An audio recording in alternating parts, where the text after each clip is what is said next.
Hey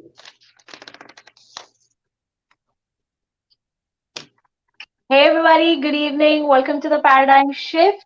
Today we're in conversation with Dr. Nitin Bhatnagar. He's a cardiologist, a metaphysician, and a life architect. Hey doctor, how are you? Lovely. Good morning, good afternoon, good evening, wherever you all are. How are you all doing? How nice. So, Dr. Nitin Bhatnagar is on our show for the second time. Last time when we spoke, we were talking about the paradigm shifts that he's been to in all the 7 areas of his life. I think you're the only one that has talked about paradigm shifts in all 7 areas of your life. That was amazing. So we are going to put the link down after this video is uploaded so that you guys can go and catch the other video. And today we're going to talk about fasting because this is something that he had done way back, and we're going to cover everything in details. And we had an interview earlier, I think last month, with Mr. RBS Beer, and he spoke about autophagy and fasting. So I thought it would be a great idea for having getting the entire perspective on fasting from a doctor. So should we start? Absolutely. Let's go ahead. Okay. So how do you define fasting? What is your perspective on fasting? Let's start with that. Sure. So, when we talk about fasting, we typically think of it being something to do with food. And, we can't eat this or we can't eat that. Fasting actually is a lot more than that. Fasting, if you look at the original definition from the old Germanic word coming from Faustian and the old Norse of Fausta, it means firmly stand or firmly hold. Basically, we mean that we are trying to do something with resolution, with determination and strength. Now that we've seen is applied to a lot of different things. For example, people who observe Lent, they are observing strongly holding their beliefs to be able to not eat certain foods. Then there's the digital fast. People will say, well, I'm not going to be on social media for X period of time. And they have to hold their resolution to that, right? There are those people who say, I will not do any alcohol, and they will be fasting from alcohol for a certain period of time. There are people doing Ramadan or doing any religious fast. They have their other religious beliefs, and they say, well, for this period of time, we will not eat, or we will not eat certain things. So fast essentially is not just to demystify the idea that, oh my goodness, when someone says, oh, we're fasting or whatever, it's some kind of like magical experience. It's basically someone's ability to hold their beliefs and their firmness of their mind to whatever resolution that they would like to achieve. So that essentially is what fasting is. Amazing. That is so amazing. Because my father says that, whenever you're on a fast, it has to be vrat.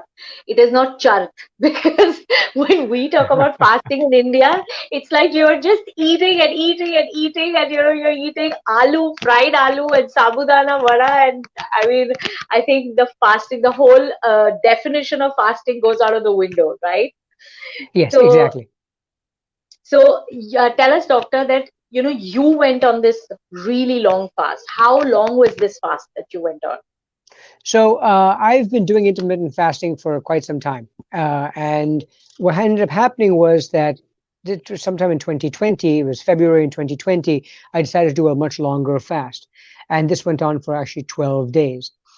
And the experience was quite remarkable because it started off with, the first few days, after the first 36 hours, started feeling hungry. But the fast was actually very simple, just no food and water only. Okay. And Okay. now and then a little bit of salt, just to help with. But otherwise, I monitored my blood pressure, my heart rate, my blood sugars. I kept a journal of how I was feeling, what was coming up for me, and this went on for 12 days. And it was finally on the 12th day, my hunger came back for the first time, properly. And that's when that's when I had this beautiful moment of experience of revealing why my body had held back all these various fears, judgments, mindsets, which were being released over the last 12 days. And then finally, when I broke my fast, it was a matter of pure inspiration and gratitude that my body was able to do this for me and had kept me safe for all these years of holding all these memories and things that were associated with eating either bad food or junk food or whatever, and that each of these moments kept getting released, and each of those fears kept getting released as we were going along. So it was, for me, it was actually turned out to be quite of a spiritual experience, but it also turned out to be quite a amazing physical experience. So my eyesight got better, my blood sugars got stabilized, my blood pressure was better, my heart rate was regularly controlled daily.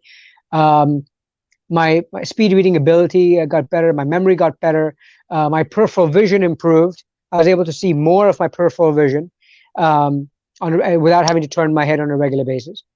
So there were a lot of different benefits. My sleep improved, my joint aches improved, and so it was a remarkable experience overall.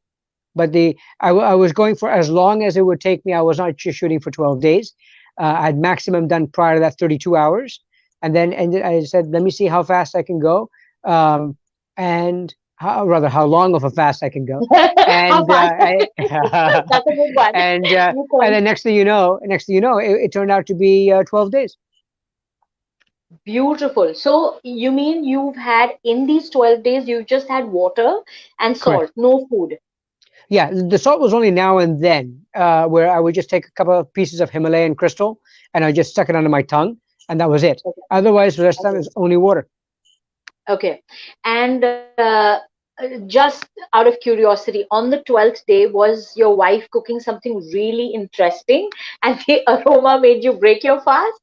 Because that No, happens with me all the no. time. So actually, what happened was is that at 4 in the morning, I woke up feeling like I was all sweaty, and I'd been having all these dreams of various foods. Now, all these 12 days, I had no dreams of foods. So, and I Okay. thought initially, oh well, I'm probably hungry, and the dreams were like of, for example, like of chocolate sundae with strawberry and marshmallows on top, and then another dream was on this lovely burger and with French fries and onion rings. Anyway, so when I woke up at 4 in the morning, I was all sweaty, and I thought to myself, "Oh, this must be it. I must be hungry. I'm dreaming of food." But when I tested my blood sugar at 4 in the morning, it was still exactly the same as it had been for 12 days, 70. Okay. It was Okay. exactly 70 every single day. So I was Okay. like, wait a minute. It was 70 when I had no feelings of food desire. And now I've got this food desire, as it were, and it's still Okay. 70. I'm not really hungry. And I didn't have any pangs in my stomach of hunger. So basically, what ended up happening was that I started meditating upon that early in the morning. And I was like, all right, let me go back to each of those moments. And what I discovered was each of those moments of those, whether it was that chocolate sundae or whether it was eating that burger or whether it was in those onion rings, whatever, those were moments in my life when I did that. And each time I went for those foods because I was trying to suppress a memory of either guilt, shame, pride, fear, prejudice, anger, and I did not fulfill my time when those emotions came up for me to be understood, explained, and expressed. So I hid and I went for those foods. So my body Oh. has stored all those particular memories. Now, what happens is that fat so water stores memory and fat stores water. So as Okay. I was releasing the fat, I was also releasing the memories, and those memories were Oh. coming up to be healed. So at that time, so when I meditated on each of those, and I found the beautiful gratitude of how the body was able to store all those memories and keep me safe and give me time to process those emotions. And then when I process those emotions, each of those memories just effervesced and turned into beautiful lotus flowers. And I was just in tears of gratitude, and I wasn't hungry. And then later on that day, I was at work, and then I started feeling a little hungry. And it wasn't because of any smells of any food or anything like that. And then I called my wife and I said, you know what? I think today's the day where we break my fast. So when I returned home, she had made a lovely vegetable broth. And I literally had a quarter cup of the vegetable broth, and I was Yeah. full. And then the following day, maybe a little bit more. The third day, a little bit more. All I was doing was still vegetable broth. I was slowly building up my Yeah. nutrients, my lining, everything was coming back. And then I started eating a little bit of food at a time. And over the course of a week to 2 weeks, I then started eating more and more food and feeling more better, and then started getting my strength back. But it wasn't really strength as in like, oh my God, I'm weak and I can't get off the couch kind of thing. I was still every day going to work. I was still running around doing all my chores. So that was not it. It was the strength to be able to now go and do full blown exercise, which I had not been doing, like CrossFit at the time. Okay. Okay. So you did all your surgeries, you handled two of your little kids all Yep. around the house, because that is one thing that the mothers, the women will be like, I have to handle two little kids. I'm not fasting. So you did all of that. So you handled your Yes. kids, you handled your patients, you handled Yep. your surgeries, all your chores, and everything else And normally. of course of course with a lot of help from my wife. Of course, of course, of course. That goes without saying. But Okay, over so the course, just a quick thing is like over the course of the 12 days, there were lots of here and there irritabilities that came up because there yeah. were also other emotions that were coming up that needed to get resolved. So I would journal Okay. them, meditate upon them, explore them, see what they had to offer, and be able to reintegrate them. So it was a mental, spiritual, physical process of healing. Okay. Okay. Doctor, tell us, like, just when you begin the fasting, say maybe like, you give up one meal and then you suddenly start getting your headaches. That's like the first sign. Mhm. So did you get any of those? And you said irritability, but headache, and then did you feel at any point in time, okay, let me just quit? Or what do you like? There is a question which says, how do you deal with cravings? So you could take Absolutely. all of this together. So, in the two examples I'll give you. So in the long fast that I did, all right, that was because I already had been doing plenty of intermittent fasting. So Okay. the headaches for me at that point had come only at 32-hour mark, and then later on had came at the 72-hour mark. But I Okay. already had done enough intermittent fasting, and I'd done already fasting a few fastings of 24 hours, solo just 24 hours.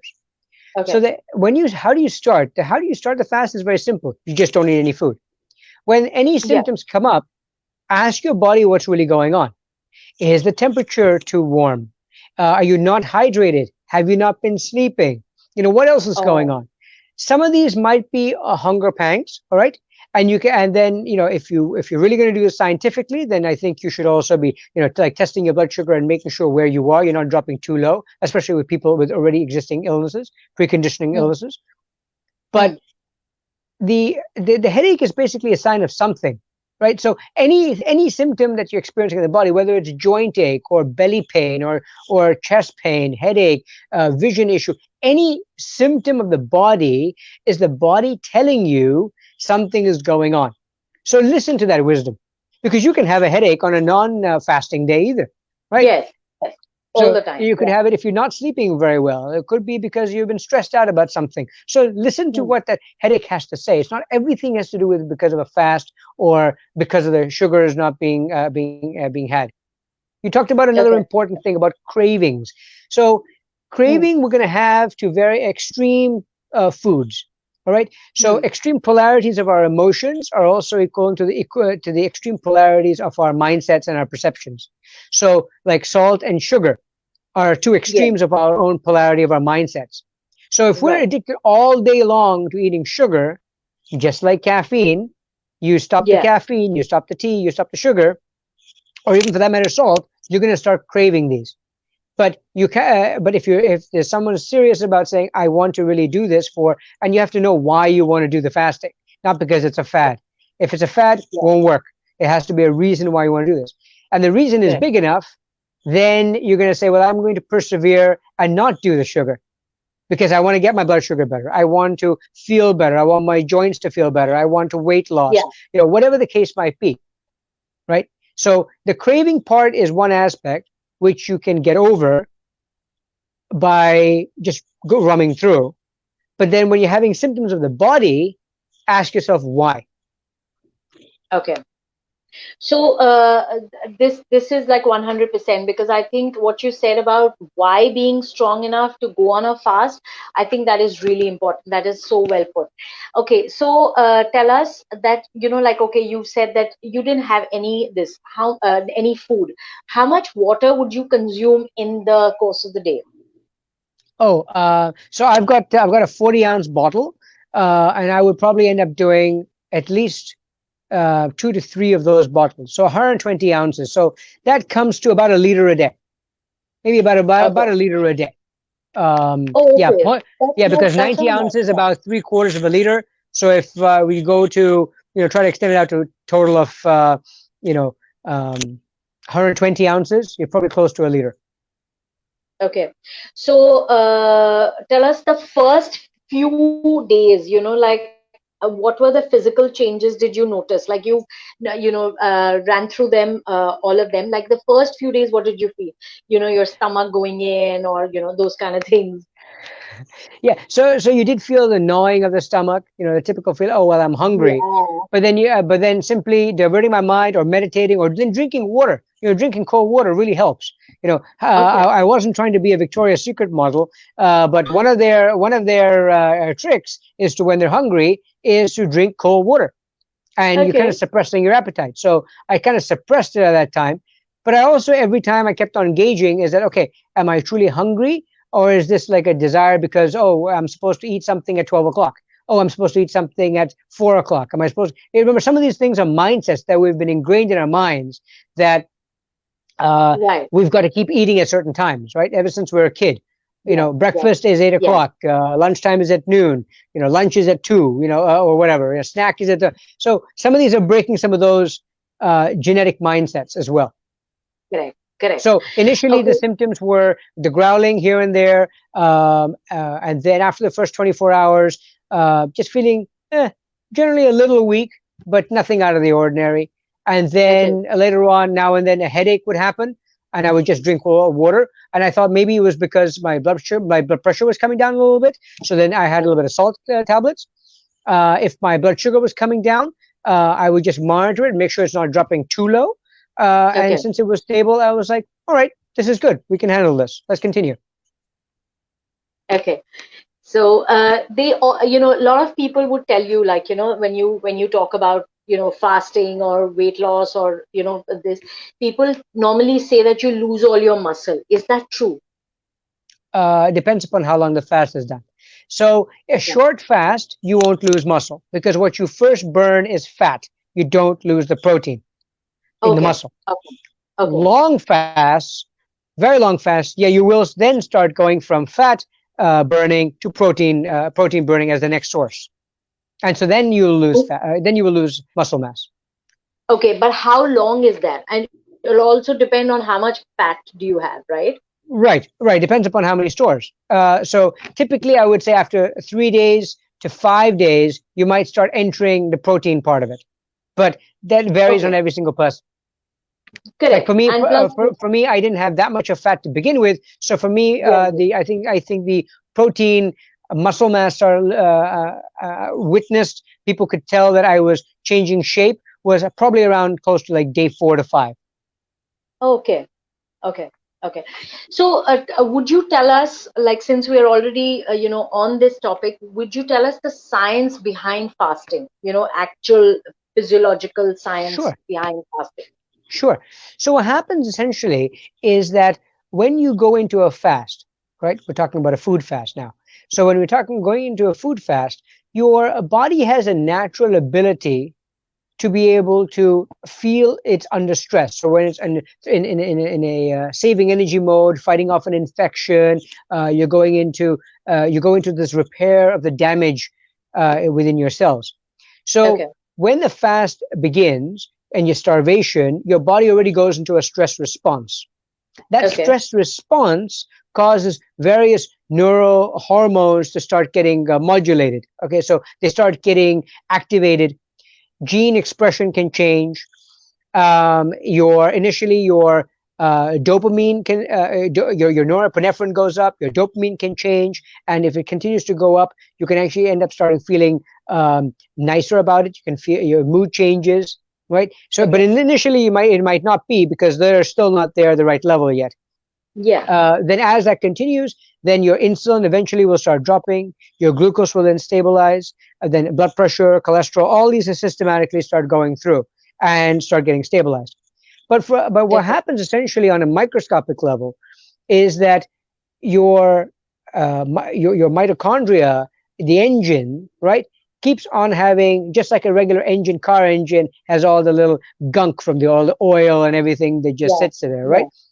Yeah. Right. The body starts to repair itself, because what happens is, just like in muscle damage, micro muscle tears when exercising and so on, the intermittent Yeah. fasting can help actually repair it, because what ends up happening is that the mitochondria then goes into repair mode.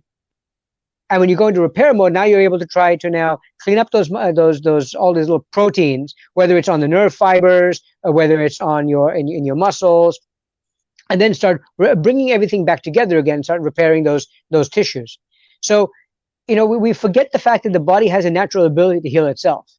Hmm. Correct. Medications are lovely, but before medications came along, we've all been brought to this planet with, and necessarily with, an intact immune system, and usually a healthy person has the ability to heal themselves. We've been given this beautiful gift of our Right. bodies to do it. Every animal in the animal kingdom has this ability to do it, right? Yeah. Lions in the safari do this.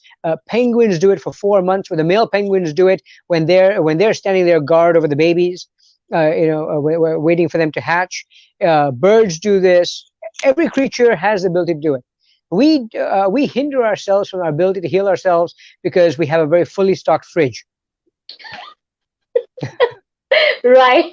And your mother is probably saying you have to have a hot chicken soup to, heal yourself or something. And Right. actually, if you go to see all the pets and all the children, and even us as adults, the minute we get sick, we lose all our, appetite, and we won't feel the Yes. taste to Yep. all that. So it is, your body is kind of shutting down so that it can Correct. heal itself, Right. which Because if you is, eat, which is exactly, because if you eat food, right, you're going to expend energy to digest all that food. When you're having a right, fever, right, the body's like, I don't want any food right now because I've got more important things to take care of. I've got to go starve. And if you keep giving me all the sugar, that's why we love giving children and saying, oh, have a little, have a sugar lollipop or something to make you feel better or whatever. The problem is then you're not actually getting rid of the infection. Let's say there's an infection going on. You're not starving that invader, those little buggers. You're keeping them fully active because you're giving them nutrition. But what the right. body naturally does is say, no, I don't want any food. I'm going to starve them, drop their glucose level, right? So now Yes, all these little infections don't have any glucose to handle, and then right. they eventually die off. Correct. So the body has this ability to heal itself and then repair itself too. We see this even in athletes. World-class athletes also do a lot of intermittent fasting, whether it's Olympic athletes, whether it's marathon, long-distance runners, CrossFitters. They do intermittent fasting, which is able to, they don't lose the muscle mass, but yet they're able to repair themselves. Yes. And they keep doing this. And what happens is that in a fasting state, your growth hormone goes up. Now, if you exercise with growth hormone on board, now you're going to use all that growth hormone to build muscle. Right. So that's what I was doing for CrossFit training, was that I was doing all my training at 5 in the morning in full intermittent fasting state after having already Okay. done like close to like 16, 17 hours. And my Amazing. workouts were great. Okay. While we're on this, would you tell us what is your intermittent fasting pattern like? 16/8 or more than that, or how do you do that? Sure. So first, just to step back for 1 second to understand what exactly was intermittent fasting and what the kinds of fasting there are. There are different kinds of fasting. Yeah. There's the common term of the 5-2. So you eat proper, you're healthy for 5 days, and 2 of the days you try to restrict your calories. All right, you pick a number and you restrict the calories. Then there's Okay. the every alternate day fasting. So you eat healthy one day, and the following day you restrict the calories. Then there's the intermittent fasting. And in intermittent fasting, you do it as, you can either do it as 16 hours of fast and then 8 hours of within an 8 hour window to eat, not that you'll keep on eating for 8 hours. And then the other one is the 18-6, where you'll do 18 hours of fasting and then you'll do a 6 hour window in which to eat. Okay. And this has actually been found to be very beneficial, helping people with lots of chronic illnesses, right from diabetes, arthritis, allergies, endocrine issues, thyroid issues, Right. hormonal issues, Wow. cancer, blood pressure, so hypertension, a high cholesterol. Chronic pain has also been found to be very useful in this, and they've done several small studies even in cancer patients. And if you get them early enough, you can definitely help them. That is amazing. So, this is really good that you have mentioned cancer, because right now, every second person with the kind of food and the junk and the food, packaged food that we're eating, I'm sure, everybody, is detected with cancer. Okay, tell us, since you're a cardiologist, what, have you had seen studies, or have you experienced this? Like, what changes does intermittent fasting get into your heart? Does to your heart? So, excellent question. So, there've been some traditional medicine studies saying that there've been some modifications to the body, but they need larger Yeah. studies to do it. And Okay. who's going to pay for those kinds of studies? So Okay. that's why there's not been that much large studies in the traditional medicine literature. However, in the non-traditional medicine literature, there's a lot of information out there where people have done research in Russia, India, other parts of the world on tens of thousands of patients with all these various chronic illnesses. And Okay. what I do is, having done this myself, on myself, I tell this to patients who are having difficulty with weight loss, or they need to control their sugars. I put that very much in part of the parcel of their blood pressure management, their lipid management, their diabetes, and the weight loss. These are the four standard chronic conditions that we deal with, and I put them into every single one of these conditions and talk to the patients about it. So in my experience, what I've seen my patients when they've come back, they have lost weight. They have got their blood pressure in better control. They've been able to come off some medical therapy as well. Let's say if they're on 4 blood pressure medications, I can come off at least 2, because the blood pressures are better, their weights are better, their sugars are better, their cholesterol is much better, and they're happier. They're happier individuals. Why? Because not only Wow. they've shed the weight, they're feeling better, Yeah. they're coming off medication, they're Right. exercising, they've got a better attitude about life. They feel more encouraged. They feel more inspired to do something with their life. So there's Right. definitely benefits to this in that regard. So that's what I see in my practice. And so much more stamina, I'm sure, because you won't get as breathless as, when you're tugging all that fat. Even if somebody is not fat on the top, you talk about fat on the organs, so that Correct. also is Visceral probably fat. creating, Right. yeah. So that also creates a lot of stress. Okay. Yes. So tell us. We. I want to know who all can do the fast. What are the age groups that can do the fast? And why I'm asking this, especially for the older folk, the senior teenagers. My mom calls them teenagers. We can't call them senior citizens. So, so tell us about that, because they can't do excessive exercises. So, is fasting good for Right. them? Right. So fasting. So let's start off from the young as a standpoint. If you look at little Yeah. children, right? If they don't feel like eating their broccoli, they won't eat their broccoli, and they'll they go to bed hungry. They may have actually accomplished a 16-hour fast without even realizing it, because they skipped their dinner, Right. because that's what mommy Right. gave them. They did not eat it, and so therefore they didn't eat any dinner that day, right? So kids very easily can do these kinds of fasts. Doesn't mean Okay. necessarily that they should.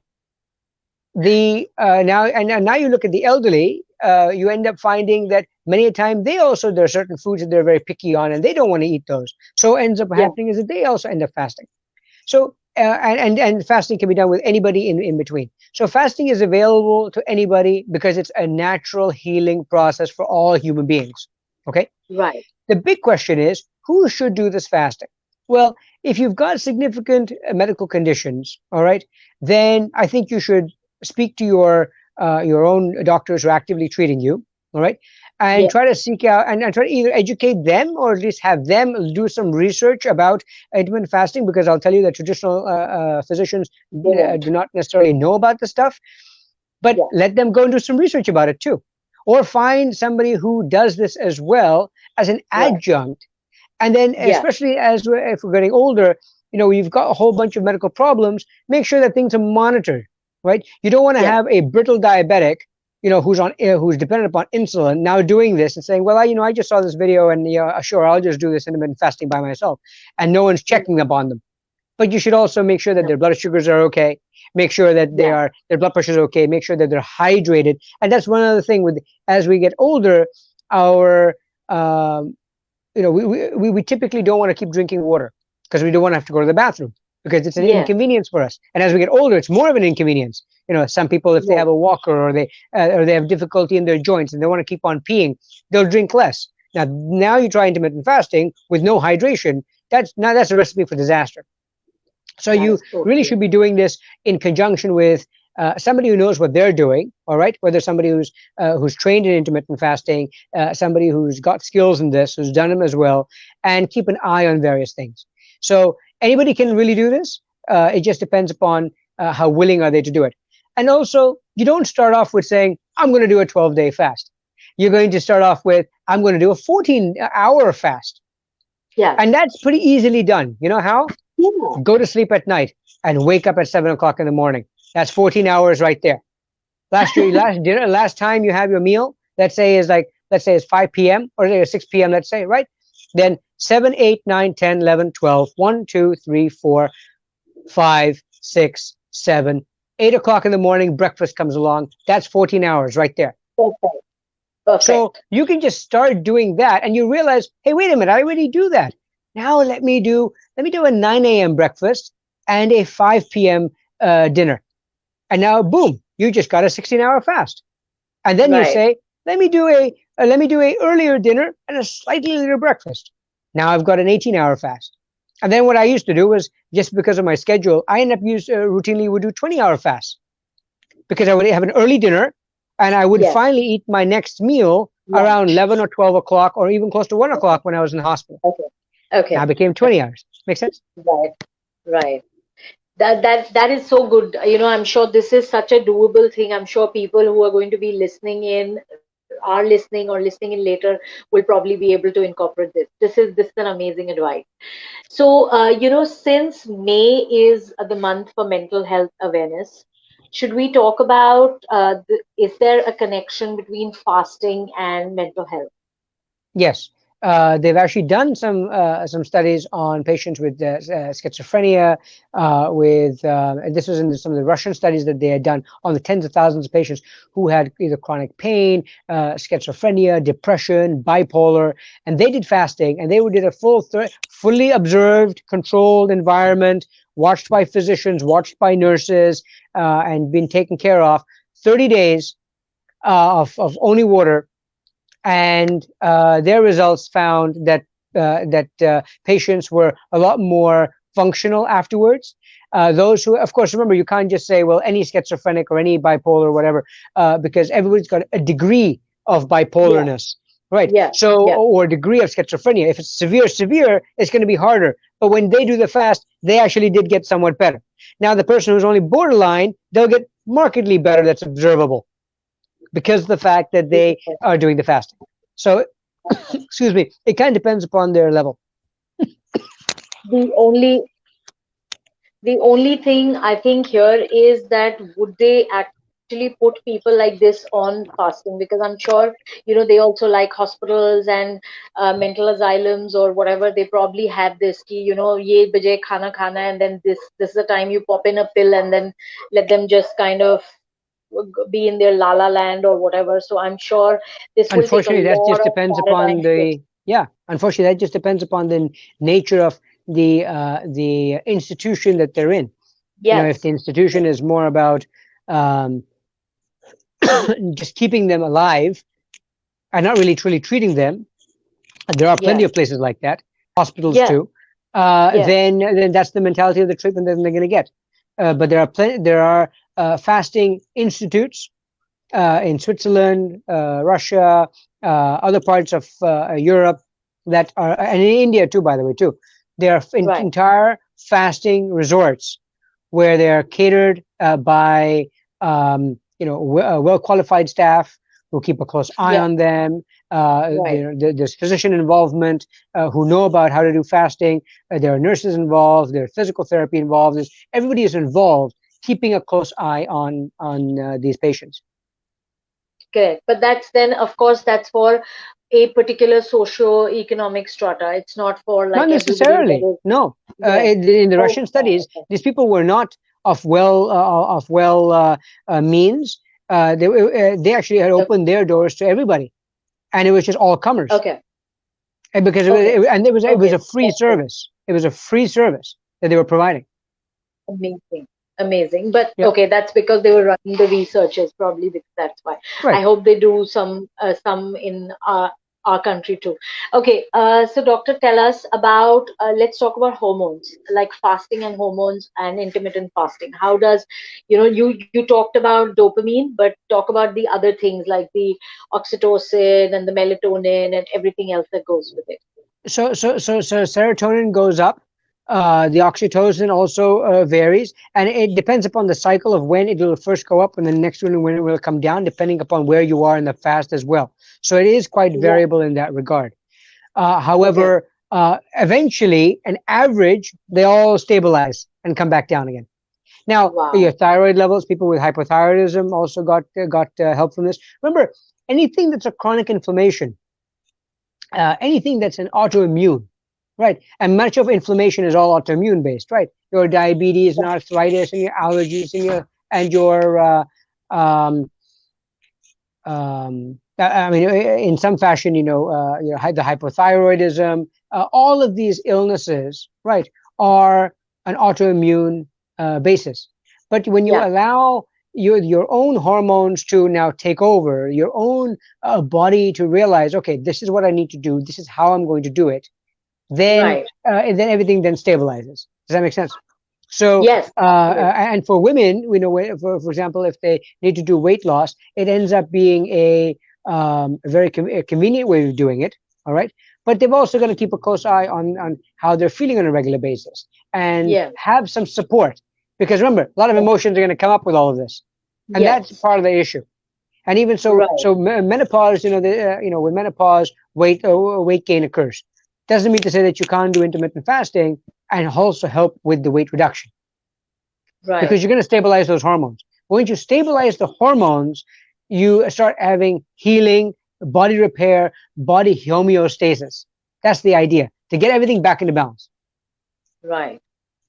There was one question with this particular thing from one of our people. What type of fasting is recommended for someone who has menopause related weight gain?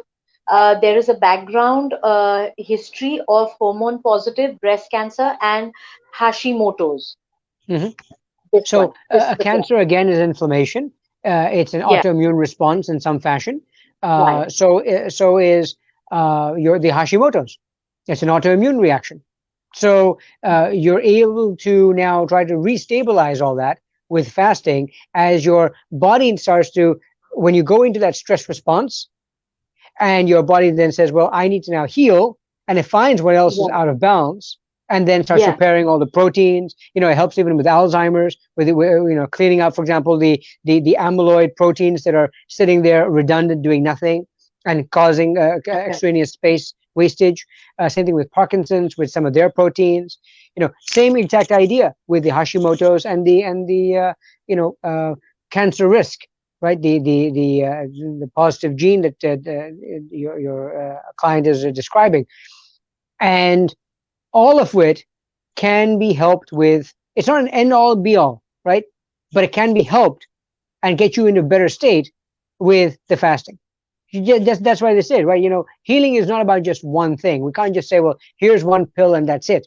There's a lot about your own hydration, your minerals, your vitamins, following the flow of your own body, exercising, getting rest, staying in gratitude, doing a lot of things that encompass healing, and that's why that's Okay. equally just as important. Absolutely. So what fasting would you recommend for, because I know this person personally and there is all of this happening, what you you just counted the gratitude, the exercise, the controlling of the diet and everything. So what kind of fast would you recommend for 16/8, or should I would you start off go? with 16/8 and Yeah. see how they do. They can do that for two Okay. weeks. Now go to 18. You can Okay. do that. Go to 20. Then Okay. once a week, try 24. See how you Okay. do with 24. Okay. And then you're able to do that consistently for once a week for a few months. Okay, now let me do two 24s. And then at some point, say, hey, listen, I'm going to go for a 3-day fast and see what happens, like a Friday, Saturday, and Sunday. No partying, Wow. just go in, and just go and do your fast. And once you've done the fast for 3 days, hey, you know what? How do I feel? Re-inquire with the body. How's my thyroid? So in that case, how's my hair doing? How's my skin feeling? Right. Women have these lovely exfoliants, right? To clean up all the dead skin, right? To make themselves more youthful and stuff like that. Men use it too, by the way, not from personal experience. But you know how we use those kind of things. That's exactly what fasting is doing on an internal level. It's basically cleaning old toxins out, and Right. therefore making you more youthful, giving you that glow. Wow. That this line of yours, I'm sure, is going to have, people, everybody going to be fasting tomorrow. Sunday, no aloo parathas. It's going to be, everybody is going to go on a fast tomorrow. Okay. Well, that's So good because we won't have a food shortage anymore in the world. I know. I know. So there was this in your previous answer, you were talking about Parkinson's and Alzheimer's. So this is something which happens when you're kind of old. So one question is, how many days or months does it take to actually reverse this? If you're, I don't know the levels and everything, and how should one, because I've seen a lot of, even in my circle, people saying, oh, she has Alzheimer's. I can't, like talking about their mums or whatever. Oh, she has Alzheimer's or Parkinson's, and I can't even get them to be vegan or plant based. So we can come to that later, but how many months do you think does So, these excellent question. So the big question that is first is how long have they had it? How early stage of their Parkinson's are we even discovering all this? If it's super early stage of Parkinson's, Alzheimer's, the treatment will help more dramatically. The longer they've already been in that state, it will take longer for that to work. But then again, what state are they already in their Parkinson's and Alzheimer's? If they're already frail and their body's already failing, the moment the mind starts to go, the body starts to follow right after that. So, especially in Alzheimer's, for example, when the mind is already gone, right? And there's no inspiration to keep the body going. The natural law dictates that the body will start disintegrating rapidly. Now you starve that of anything, it'll just disintegrate even faster.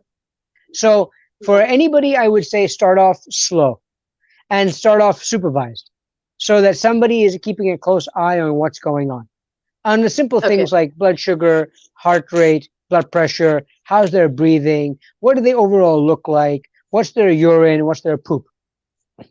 yeah, Simple okay, things, and simple, see how they do, and then go from there. Um, it's very hard to say whether, because there've been no real long-term studies or whatnot. There've been a lot of anecdotal evidence that a 30-day fast will make a difference, but I don't know from in those studies did they even categorize how bad of an Alzheimer's was this person, how bad of a dementia. right, Because if somebody's end-stage Alzheimer's, end-stage Parkinson's, that's the body's. Remember, why are we doing fasting? Let's go back to the original definition. Purpose is for the body to heal itself. If they're already at yes, that stage of the game, all right, the game's over. Healing is going to you can put crystals, you can throw holy water, you can do mantras, you can do whatever you want, right? Medication doesn't make a difference. At that point, they're already on their way out. The body has already lost the interest to stay alive and to be able to have any right, inspiration to be able to continue. So, um, so that stage, I would not be doing. I would not entertain somebody who's got end stage Alzheimer's or Parkinson's to say, "Hey, you know what? Let's do some fasting." But correct, I would maybe do some intermittent fasting to help them going along. So the progress and the outcome that you'll see are going to be smaller increments. versus somebody Right. who's much earlier, just recently diagnosed with cancer or recently diagnosed with Alzheimer's or whatever. Now you start working on those things, you're going to get a much better, bigger response Okay. on the spectrum. And how, and this is beautiful. And how long would you say for thyroid? Because thyroid happens to younger people as well. So it's very Yeah. easy for them to just pop a pill and that's it. My thyroid is kind of controlled. So why should I go on fasting and all that? So it's very So interesting because we're now seeing a huge prevalence of hypothyroidism, Hashimoto's, or at least thyroid-based illnesses based on um, autoimmune disorders.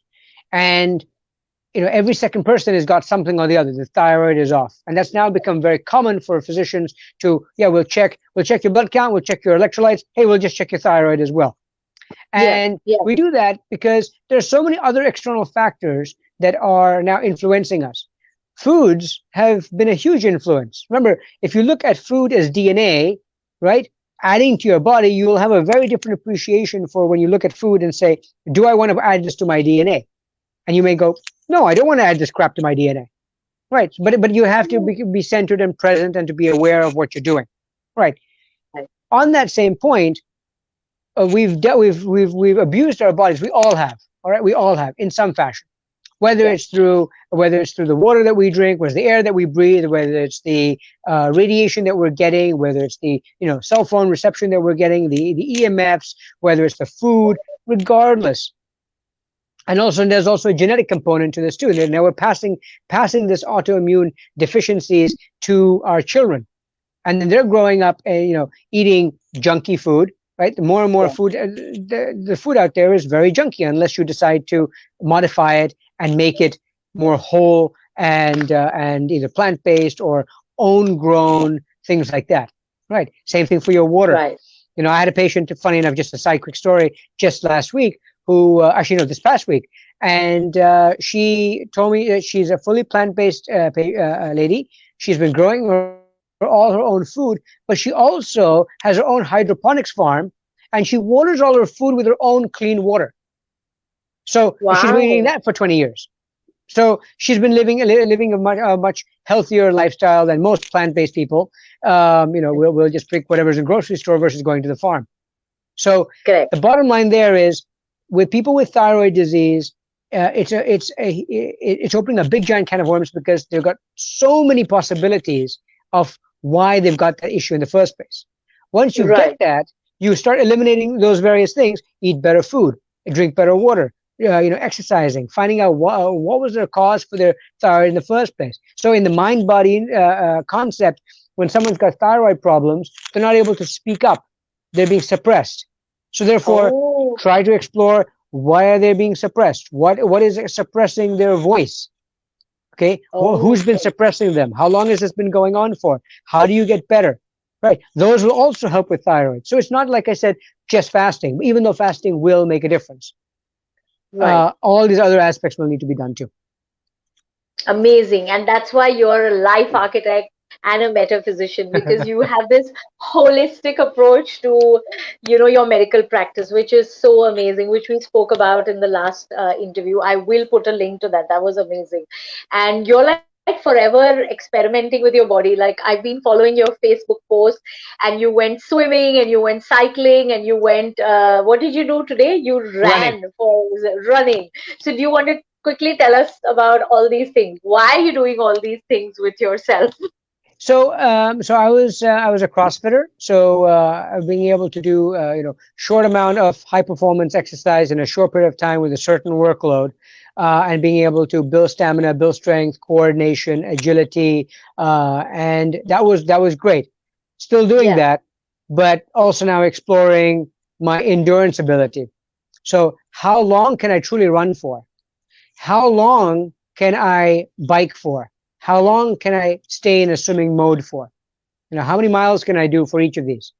And right. the purpose being also is to get out of that comfort zone, right? Because the moment we step out of everything we truly desire lies outside our comfort zone. So the moment you step out of your comfort zone, you discover what it is that you truly wish to do.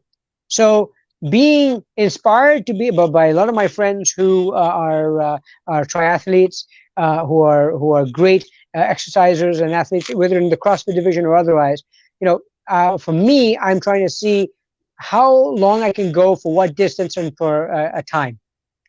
And because when you're running, you all you have is just your thoughts. When you're biking, all you have, if you're by yourself, all you have is your thoughts. Same thing with swimming. You can't talk to anybody while you're swimming. So you're just following your breath. You breathe, you go underwater. You breathe, you go underwater. You breathe, you go underwater, and just continues. And then at some point you come to a rhythm, and you feel, oh my God, I can probably just do this all day.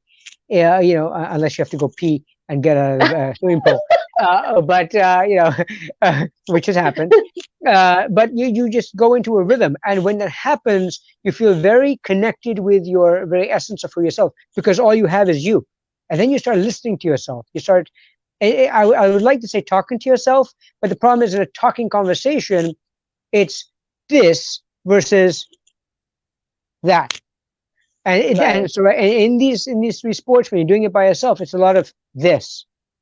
And you're listening to your body, you're listening to what it's saying, where the aches, where the pains, what's it asking you to explore, how do you improve your form, your technique. And the great part is, you can do it with friends, and you meet all kinds of cool friends, and you all learn to expand yourselves together. And if you're doing it by yourself, you plan to go and explore new areas. I mean, like biking, I'd gone for 26 miles. And the longest I had done, earlier was just like a few miles around the block. Now I got a chance. I not only I went on this big long path for 26 miles, I crossed it to a different state. I went into another state. I went from Massachusetts into Connecticut, and I was like, wow, what's all this? I've never seen all this before. And I never saw these farmlands before. I never saw these beautiful trees. And I kept on logging in my mind, I would love to bring my kids there. Oh, I'm going to bring them over here for this particular site to go. Oh, look at this beautiful river. We can go and hang out over here. And you learn new things about it, all that. And so yesterday's swimming was out in open water for the first time. Usually I do it in a swimming pool, and that was an amazing experience. It was for me, it was one of the scariest things I've ever done, because it was my comfort zone. And then on my swim back, the half mile back, I was like, I can do this, and I will do this. And I am doing this, right? So it felt very liberating to have no barriers, nothing, no swimming pool wall to hold on to. It's just me, the water, and my wetsuit that's going to keep me afloat, and just keep going. I've got a line over there. I've got a beach to go ahead over there and get to do, and I'm just going to keep on going. Wow, that sounds scary. I ended up like this, and I had to go back. So. Yeah, I read your post, and you were talking about, you were wheezing, and you were, your heart was, in the beginning of the swim. So it must have been crazy. It was cold water. It was I was anxious about being in the cold water. It was a whole new environment, and I was wearing a wetsuit that was constricting my whole chest, and so now I was wheezing. But the ride on the swim back, there was no wheezing, because now I was more comfortable. I was following my breathing, everything that I was being taught of how to swim with correct form. I was following that, and the breathing got better. Wheezing stopped. My heart rate improved. And now I was more excited finally just to finish off with the friends at the end. So. Wow, that was amazing. Okay. There is this one more, there was this one more question. Every time I have tried fasting, I end up with migraines. And you've already kind of answered that, but we'll go back again. Is there any scientific way to go about it? And if fasting is recommended, if someone is already following a healthy lifestyle? So let's answer the first question. I would hydrate more. I would seriously hydrate more. And if, let's say, you've done it, you only fasted for like 16 hours, your body's able to adapt. So you shouldn't be getting a migraine with just simply a 16-hour fast, because you pretty much do that when you eat your dinner and then you go to sleep and you wake up in the morning. Right. Yeah. So a minimum of 14 hours shouldn't be much of an issue. But again, ask your body, why are you having a migraine? If this is a female, the person who's asking, then is it to do with their hormones? Is it to do with their cycle? Are they going to have it the same thing at the beginning of a cycle, end of the cycle? Is this also menopause going on? What else is playing a role? So headache is not just, it's because of the fasting. But let's say if it's Okay. coincidental and you've eliminated all the other things, you say, yep, it happens only when I'm fasting, then hydrate even more. Have a bit of salt underneath your tongue, on salt crystals, like on the Himalayan salt crystals, Okay. and see Okay. whether you just need a little bit more salt just to take the edge off.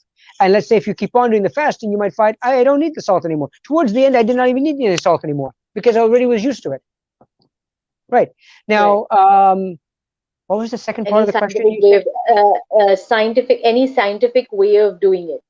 Oh, so then and monitor your sugars. What if you're getting suddenly very hypoglycemic? Then maybe you're not the person to do it.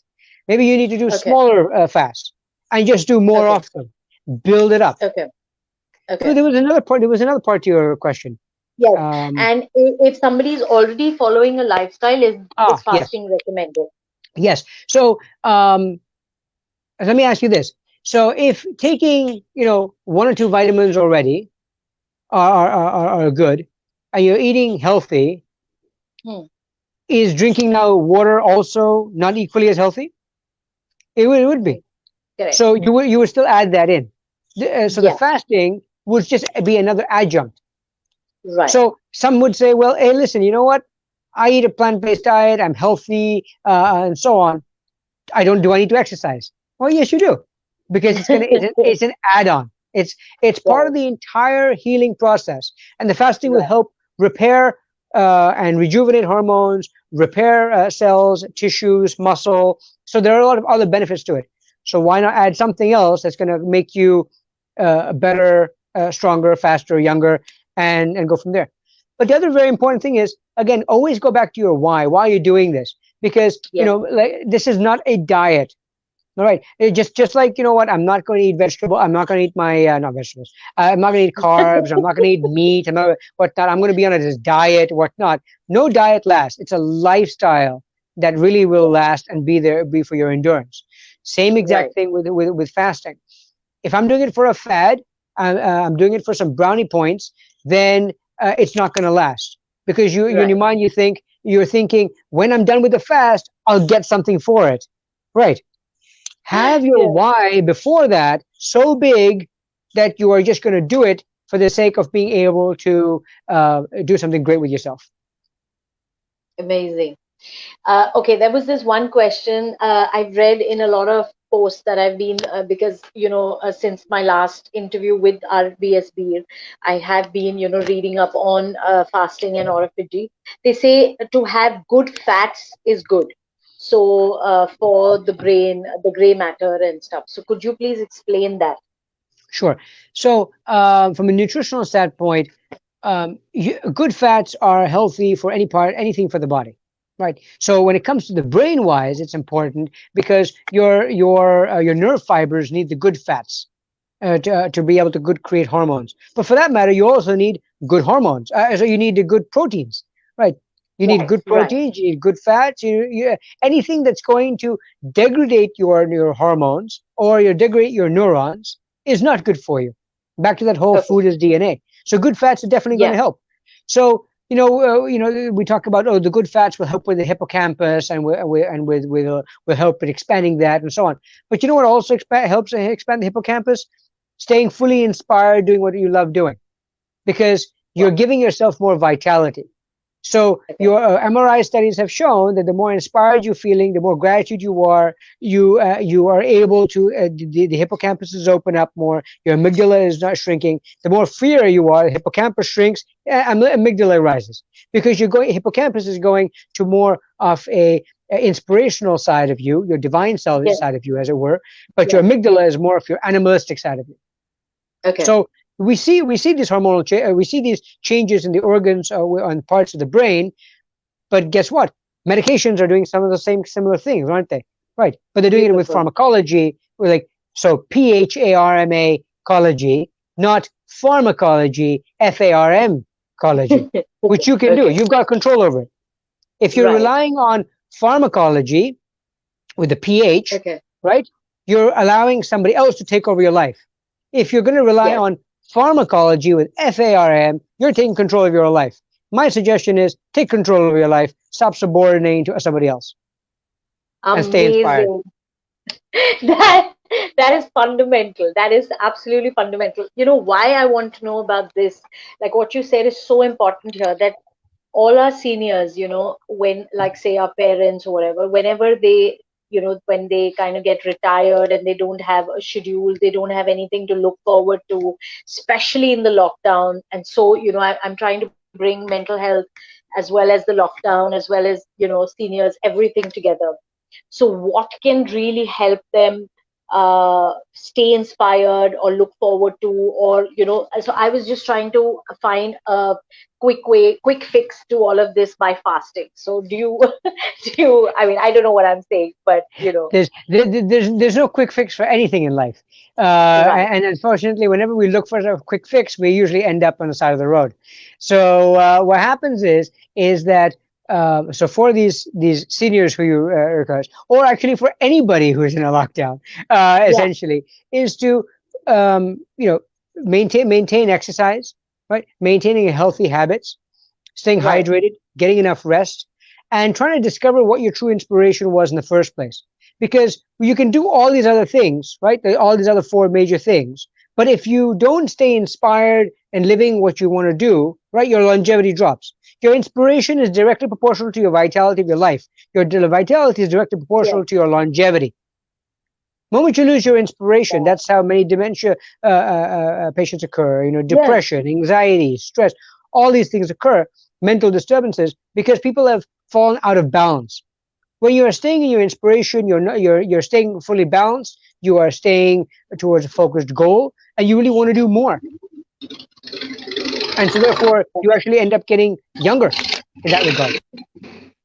Make that sense? is beautiful. Yes, absolutely makes sense. That is beautiful. Just one second. Let me just check if, okay, one thing. Fasting versus intermittent fasting, your thoughts. This was one of the questions that had come up. Fasting meaning what? Long term, long fasts, or you mean Yeah, yeah. intermittent fasting? Or maybe 24-hour fast, or, either you way. start with intermittent. Don't just jump straight to a long one. But Okay. let me give you a quick example of something. All right, for all the women out there who, for example, who do these karva chauth fasts, for example. All right, Yeah, no water. They eat at 4 in the morning before for dawn break. Right, and they're supposed to do this all the way till 9:30 to night. sunrise, Yeah, until the moon rises, or whatnot. Right yeah, now, moonrise. if Yeah, let's say you don't see the moon, and many women will keep on waiting until they find the moon, right? Because they are more in their fasting, holding firm in their belief, right? So they'll continue on for longer. And yeah, sometimes you'll discover that 18 has now become 20 hours. yeah, yeah, So, but they're able to do it. But because the fact that they have a desire and a willingness, because from a cultural perspective, they want to do that fast, that's why they do it. But have you yeah. also noticed that many a time they'll also find ways to distract themselves so they don't feel like the fast is even happening, right? So Right. then the fast just goes off like, oh, I just did the fast and it was all fine, no problems. Yeah, But then there are those who do intermittent fasting, will not have an issue, but then, however, will immediately then do the Karva Chauth fast and go, oh my God, this was like so horrible. Oh my God, this was so terrible, because it's a mindset, right? Yeah. Oh, your husband needs to be grateful for the fact that I did this fast. And I'm feeling so miserable with all this. I'm feeling nauseous. I'm feeling this. But on a regular basis, if you're busy with your kids or doing whatever, you happen to skip a breakfast and you happen to skip a dinner, you've only eaten one meal. You've just done a whole intermittent fast, right? right, So right. again, it comes down to a mindset thing. It's So always, I would yes, say it start is. off with intermittent fasting. I would say start off with 40. If you're a complete virgin to fasting, I would say Yeah, start off with 14 hours, go to 16, yeah, 18, and then build it up. Maybe try one day when on a weekend you're not going to right, be very super busy with something. Do a 24, right. and then maybe then the following week for 2 weeks do that again, and then Yeah. expand it and build it up slowly. Amazing. This has been such a beautiful talk. I think you have covered everything, physiologically, mentally, spiritually. It is, you've covered all the aspects of fasting, intermittent fasting, autophagy. So I'm sure, I hope, a lot of people watch this and get inspired and motivated and do their bodies good. Like when I had read about autophagy the first time, I was like, the minute you put one morsel in your mouth, all sorts of organs go in and trying to digest that one little thing, Correct. where you could just let your body heal and get and repair itself. So that's beautiful. So thank you so much, doctor. My One pleasure. last message to all our this, and then we can wrap this up. Uh, Trust your body and trust yourself. You Wow. don't. We don't take the time to be able to do that, and that's a learning process for me that I've been learning. That's what I'm doing with everything that I do, all my activities that I do. I'm learning a bit more about myself. I am listening to my body. I'm trusting my body's wisdom, for it holds all the keys and the answers that we're looking for. Your mind goes in the way, so listen to your body, and trust the universe to work along with you to for your greatest outcome. Beautiful. That is beautiful. So, everybody that is joining us from the Paradigm Shift, you can follow Dr. Nitin Bhatnagar on his Facebook page as Nitin Bhatnagar. We will be tagging him in this interview. And on Instagram, he is Wheels of the Wind. Mind, Sorry, mind. Mind. Sorry, Mind. So we will be tagging that as well on this. This video will be uploaded there because he put some really fundamental posts which you can follow and get inspired by. And everybody that is joining us from Dr. Nitin's side, please follow the Paradigm Shift because we bring you such beautiful, inspiring stories like Dr. Nitin, and you can make a change in yourself and learn to experiment with your body and shift paradigms, and don't be with the old paradigms that 4 meals and 5 meals and 10 meals a day, and experiment and go out there and feel the good. So thank you so much, and good night everybody in India, and have a great day, Dr. Nitin.